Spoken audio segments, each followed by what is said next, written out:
الحمد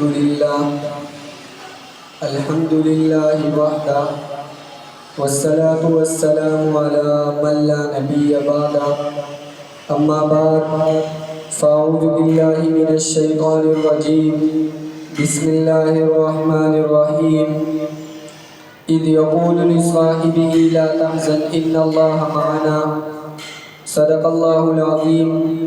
وقال النبي صلى الله عليه وسلم لأبي بكر أنت صاحبي في الغار وصاحبي على الحوض أو كما قال عليه السلام. جس کو صدیق خود ذات خدا نے کہا اور صدیق ہی مصطفیٰ نے کہا، جس کو صدیق ہی مرتضیٰ نے کہا اور صدیق سب اولیاء نے کہا، میں بھی کہتا ہوں وہ صدیق صدیق ہے، جو نہ مانے وہ بڑا صدیق ہے. واجب الاحترام، قابل صد احترام حضرات علماء کرام اور میرے ہم نشیں طلباء کرام، آج آپ حضرات کے سامنے جس عظیم انسان کی شخصیت کا تذکرہ کرنے لگا ہوں، وہ عظیم شخص افضل البشر بعد از انبیاء بھی ہے اور امام الصحابہ بھی ہے. دنیا اس عظیم شخصیت کو امام الصحابہ، خلیفہ رسول، خلیفہ بلا فصل، مزار و غار میں یار رسول، وفادار رسول، حبیدار رسول، جانثار رسول، ساتھی رسول سیدنا ابو بکر صدیق رضی اللہ تعالی عنہ کے نام سے جانتی ہے.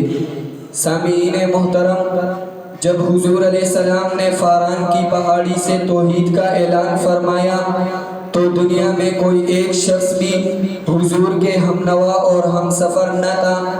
ابھی کچھ ہی دیر گزری تھی کہ ایک شخص دور سے آتے ہوئے حضور کی طرف نظر آئے. وہ شخص ابو بکر صدیق تھے، جو اتنی مخالفتوں کے باوجود، اتنی مشکلات کے باوجود حضور علیہ السلام پر ایمان لائے، حضور علیہ السلام کے ساتھی بنے.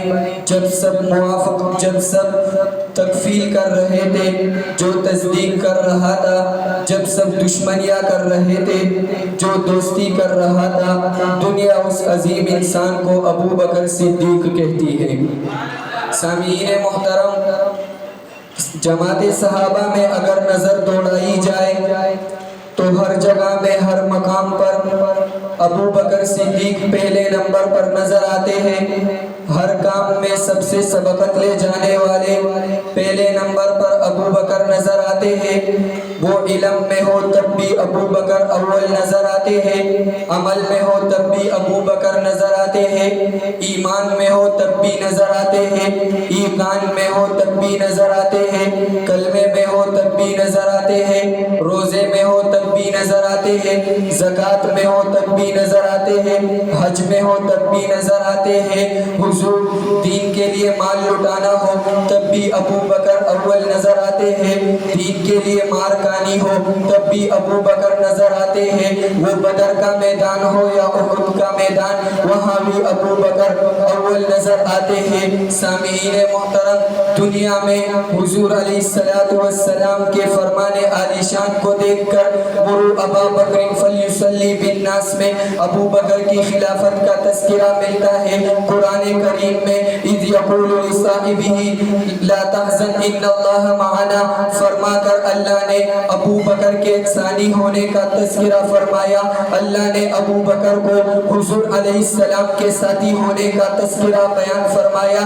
سامعین محترم، اس ابو بکر کی شان کا تذکرہ آپ اندازہ اس بات سے لگا سکتے ہیں کہ حضور علیہ السلام نے کھانا پکوایا، صحابہ کرام کو بلایا، ہر صحابی کو ایک ایک لقمہ دیا.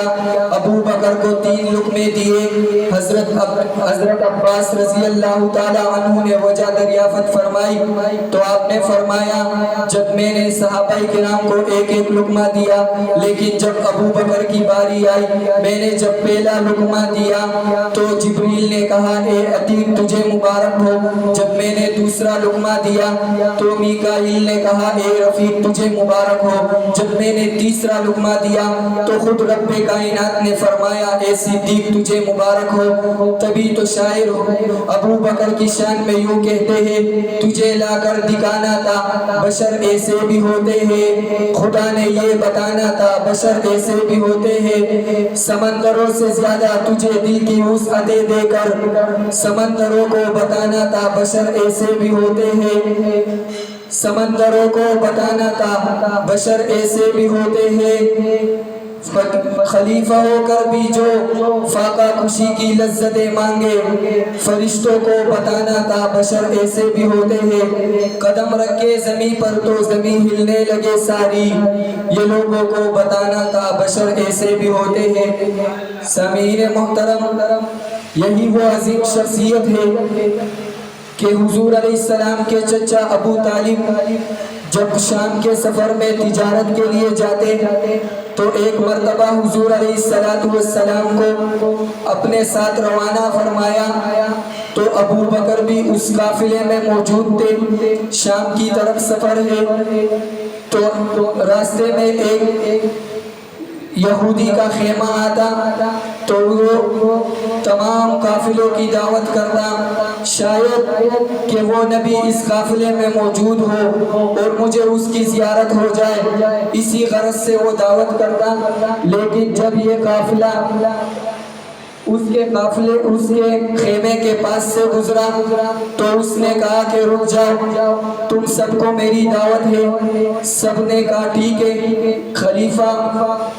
تو اس یہودی نے کہا کہ میری طرف سے تم سب کو دعوت ہے. سامان اتارا, اس کی دعوت قبول کر لی تو ابو طالب نے ابو بکر کو سامان کے پاس بٹھا دیا.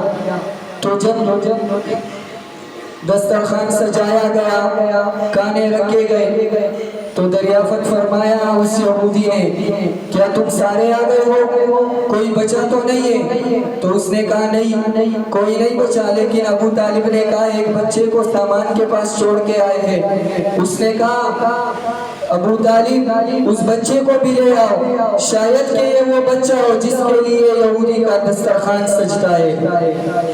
یہی وہ بچہ ہے جس کے لیے میرا دسترخوان سجتا ہو. حضور علیہ السلام کو بلایا تو حضور علیہ السلام کو درخت کے نیچے سائے میں جگہ نہیں ملی. جیسے ہی دھوپ میں بیٹھے رب نے دنیا کا نظام بدل کے سائے کو الٹا کر حضور پہ سایہ کر دیا. سامعین محترم, اس یہودی نے جب یہ سب دیکھا اور دیکھ کر حضور علیہ السلام کو پہچان لیا تو اس نے کہا اپنی کتاب کی طرف دیکھا اور حضور علیہ السلام کی طرف دیکھا, نشانیاں نظر آ رہی تھی. تو اس نے ابو طالب سے کہا ابو طالب یہ تیرا بچہ ہے؟ اس نے کہا ہاں. اس نے کہا نہیں تیرا نہیں ہو سکتا. اس نے کہا یہ میرا بھتیجا ہے اور چچا باپ کے مانند ہوتا ہے. تو اس نے کہا وہ الگ بات ہے لیکن اس کا باپ. اس نے کہا نہیں یہ یتیم ہے.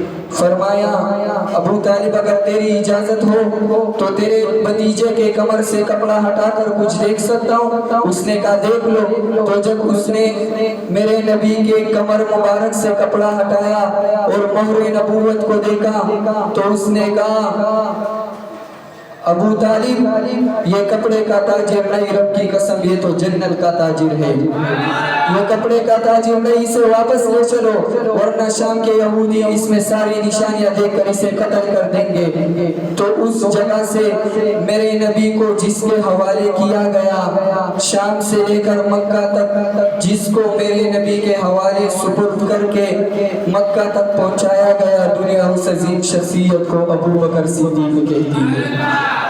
سامعین محترم, وقت مختصر ہے, میں آپ سے اسی پر اکتفا کر کے اجازت چاہوں گا. وما علینا الا البلاغ.